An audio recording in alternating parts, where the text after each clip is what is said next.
and he's now participating in this divine nature. He's connected to his daddy all the time, connected. Even God represents himself as family. So awesome. So here he is, here's Jesus, and here's the expert. So funny. Expert. Bless the experts. So here's the expert, and he's trying to test Jesus. And he says, "Teacher, what must I do to inherit eternal life?" At least his question was good, right? If you're going to test Jesus, at least he asked the right question. But I don't think he actually wanted to know. He was just playing a little bit of a game. Maybe part of him wanted to know, but part of him just wanted to be justified. And sometimes, as believers in the Western world, it's like, saved? How much do I really have to do? What does it really mean to be a Christian? Do I have to tell people at work? Does it mean I have to actually say the word Jesus? Can I just say, like, divorce?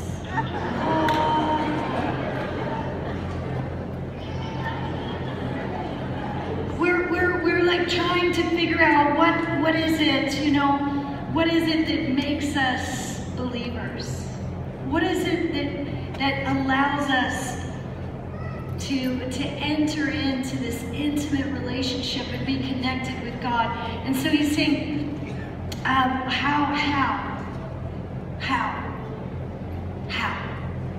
do I inherit eternal life? What is written in the law? He replied. How do you read it? And he answered like this: love the Lord your God with all your heart, all your soul, with all your strength, with all your mind, and love your neighbor as yourself. Blah, blah, blah, blah, blah, blah, blah, blah, blah, blah, blah, blah, blah, blah, blah. Amen. That's how he did it. Just a bunch of words. None of it entered into his heart.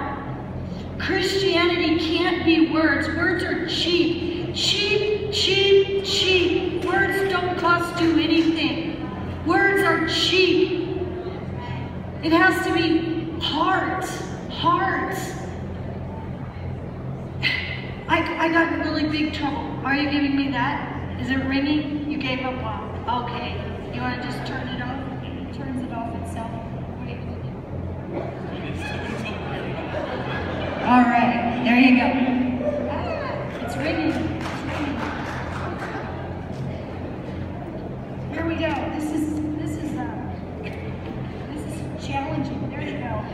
Hold it out. Okay. I'm covered. I was Pentecostal holiness. I'm covered. Shakalaba. I was. I totally did. Thank you, Jesus. That reminds me of two funny stories. Oh yes, I'm going to tell them. Yes, I am. Shakaraba. I don't know when, but I will.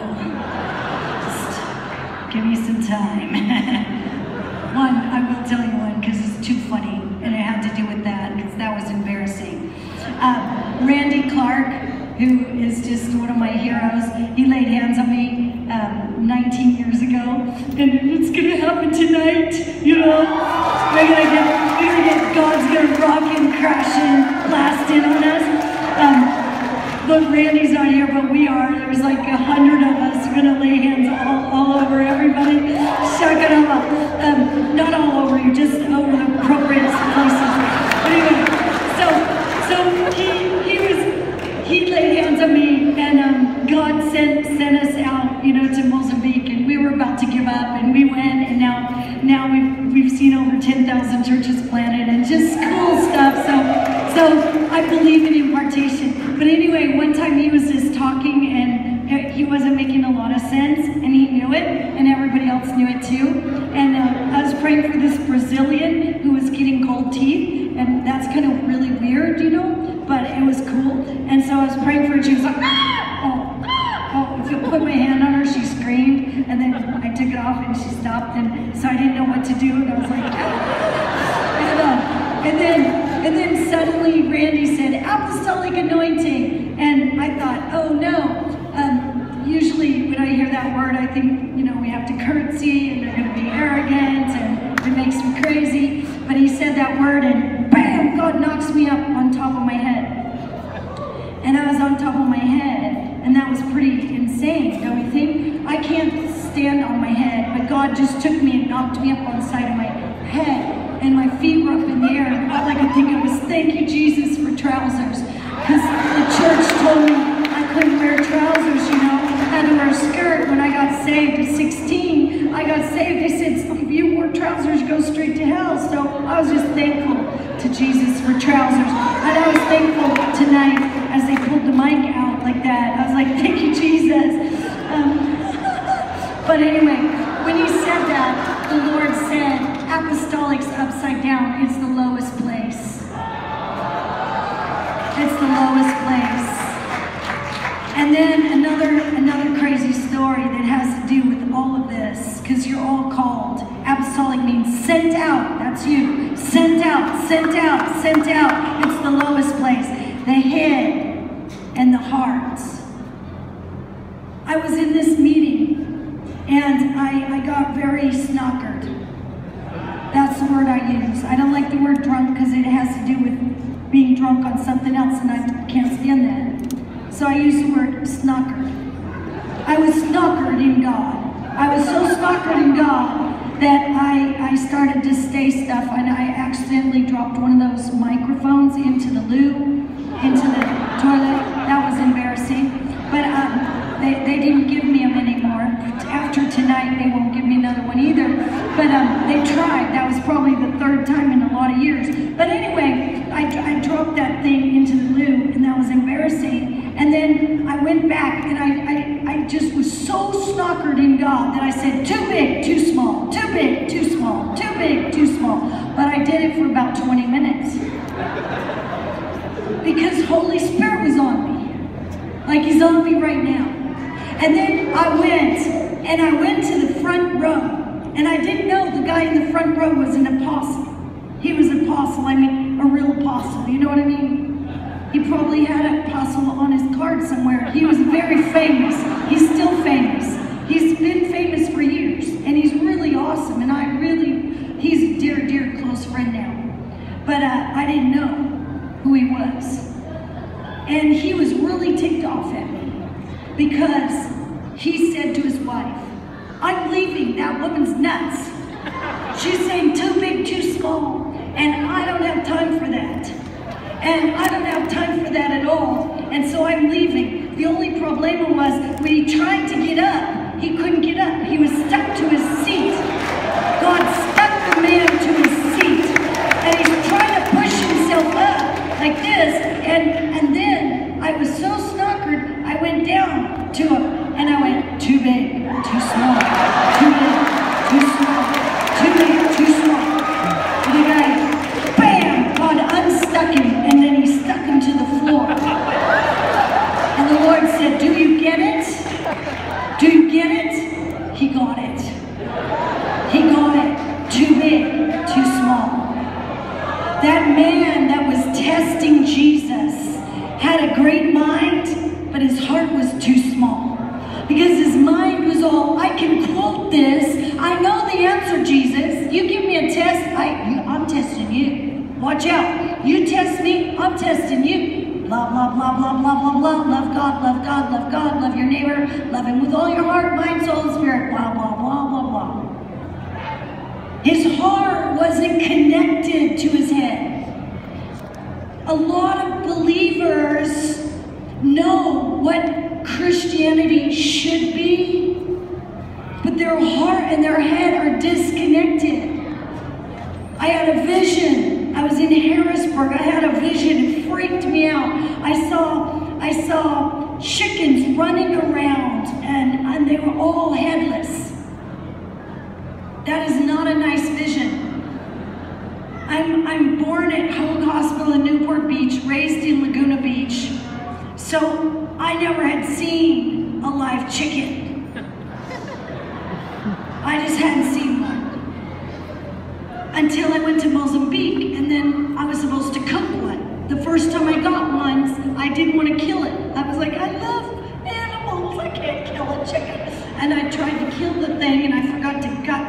thing, and I cooked it. We had to eat it anyway.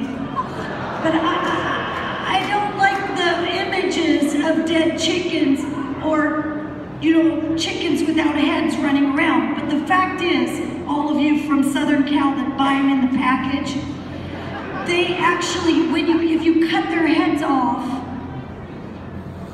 and you don't hold them down, they run around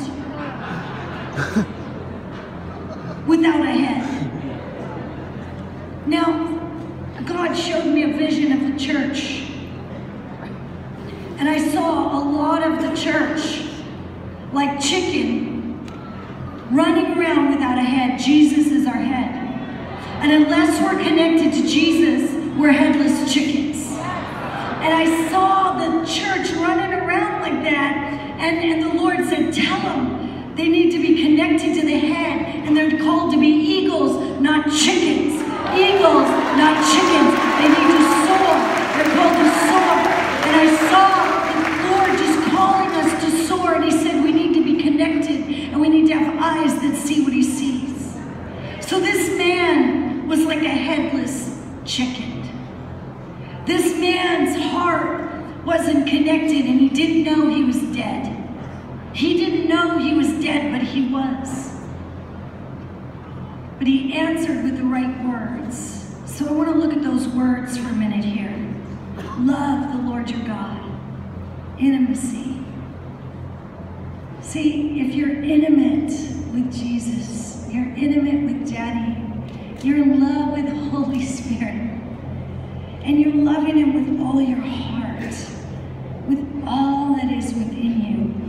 You're loving Him with all your soul, with all that is within you. You're loving Him. You're connected. You're connected to the vine. The fires hit you. You're baptized in the Holy Spirit.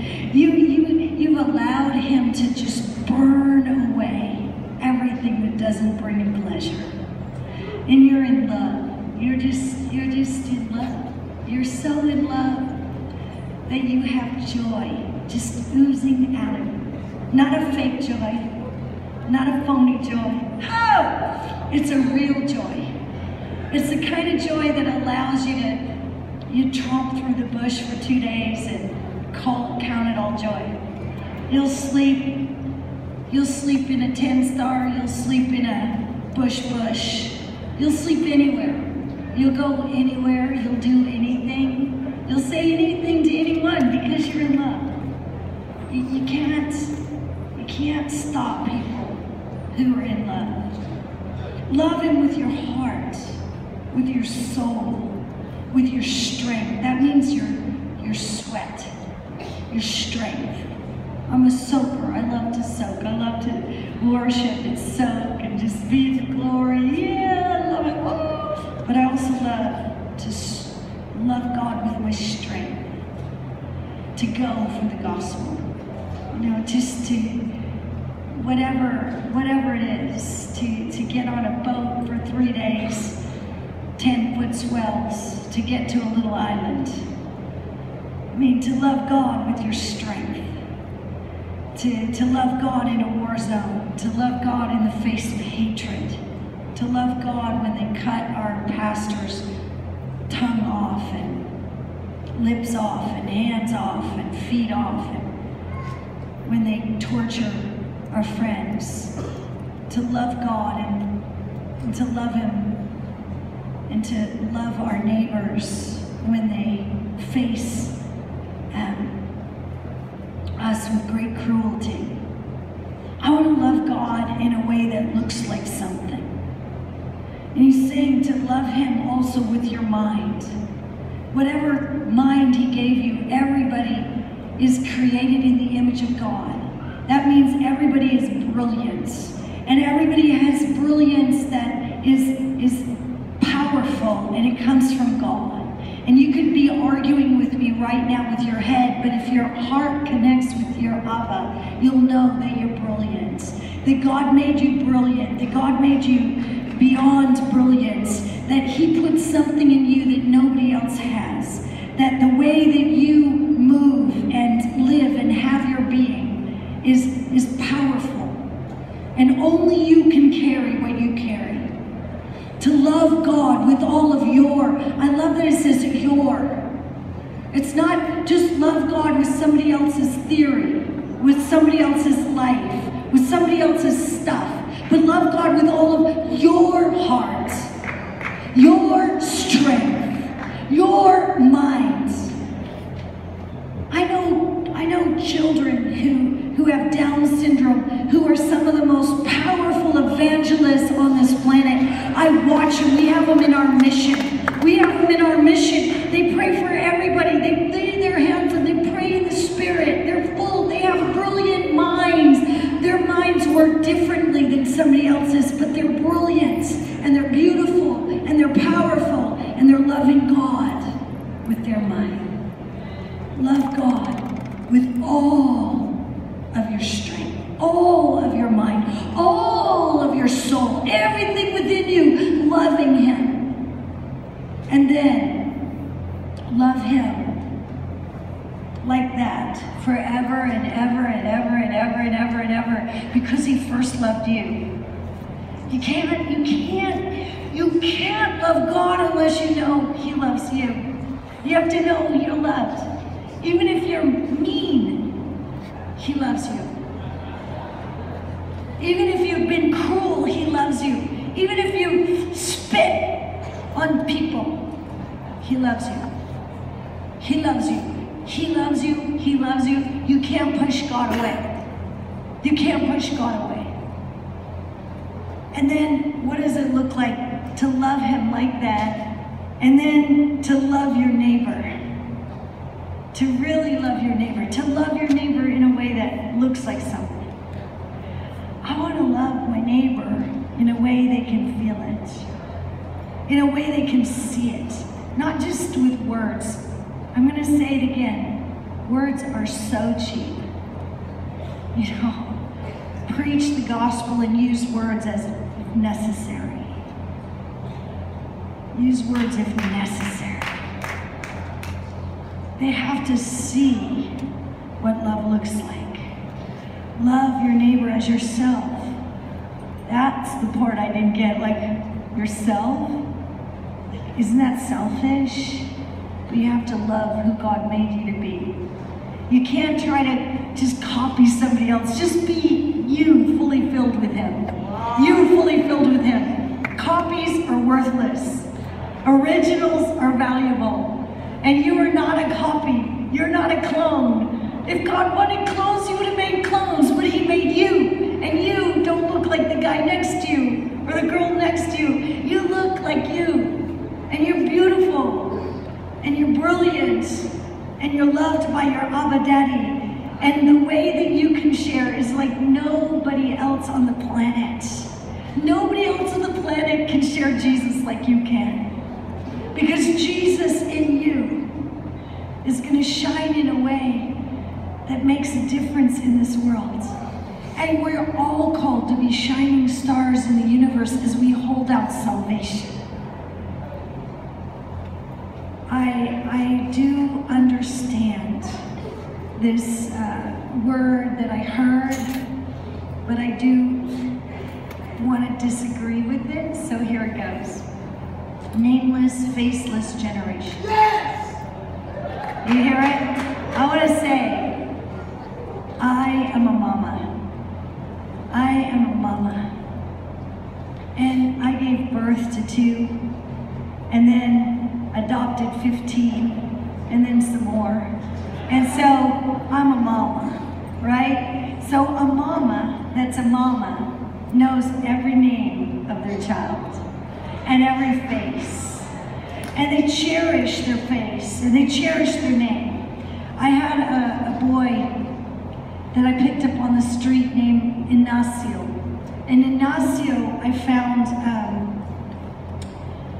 by a street, like a little, it's called Casa Elefante, and he was there and he was begging there and I found him.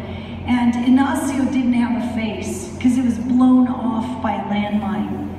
And he was just in a field just doing normal stuff that kids do, and a landmine just blew off his whole face. So his eyes were blown off, his nose was blown off, his mouth was blown off, and he had this little bit of a hole but his name's Ignacio. He might have been faceless for some, but for me, even though his face was blown off, he still had a face. And he surely had a name. And so do you. Daddy God doesn't look at anyone here or out there and say, I don't know your name. He knows your name and he knows your face. And he cares about every human being on the planet. One day I was super late for a meeting. I'm gonna look at my watch. Todd said he didn't know when we needed to leave. They'll tap me whenever. Because we want to pray. So somebody tap me or throw a sign up or something. But here it is. I was late for a meeting. I had evangelism. Well, for us, we don't really call it evangelism so much. We just like go out there, you know, every day, all the time. But we had a service in the morning. We had our breakfast, which starts at 5, cooking for like 15 kids, and then getting to the children's village and having a 7 o'clock service. This is Monday morning, and a 10 o'clock service, and then we're going out just to be with the people, because I like to be with the people. I love stadiums and big meetings, but I like to just hold people in my arms. So I was out with one of my mama friends. She's an old mama named Tina that I just love, and we just built her this little house, and we went from here to here, and she said, I have a palace. And I'm like, oh, gratitude is such a beautiful thing. She just said, I never thought I'd live in such a palace. And it was just beautiful, and sitting next to the latrine there, we led like 10 people to Jesus just because they didn't know why Tina and I were friends. Why were Tina and I friends? We didn't look alike, we didn't sound alike, we're from totally different backgrounds, but we're close, we're family. And family looks like love. And when people see love, they want to know what love is. And love always looks like Jesus. So we shared, and they all met him. So I was walking down the hill, and where the poor live, you know, the more poor you are, the more you don't have roads. So we had to walk a long way, and I'm super late, and I'm going to my discipleship meeting where I'm going to disciple some pastors that have 2,000 churches, you know, so it's kind of an important meeting. And I'm walking down the hill, but God's always telling me, keep it real, keep it real, keep it real. You know, don't ever just do macro and forget the micro. Don't just go out there and do the big and forget the one-on-one. That's just loving your neighbor as yourself. Just loving God, loving your neighbor. It's what it's about. Simple gospel. So I'm walking down, and I'm late. And I speak in Switzerland. They always give me a Swiss watch, and it's on time, you know, and it's really good. It's on time, except I put it ahead because I'm always late.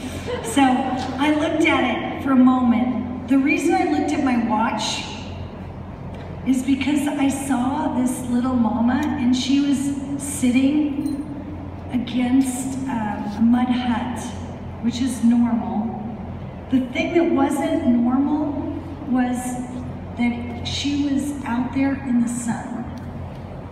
Now you guys have been going out to the streets, and you've been going out, and you've been stopping for one all day.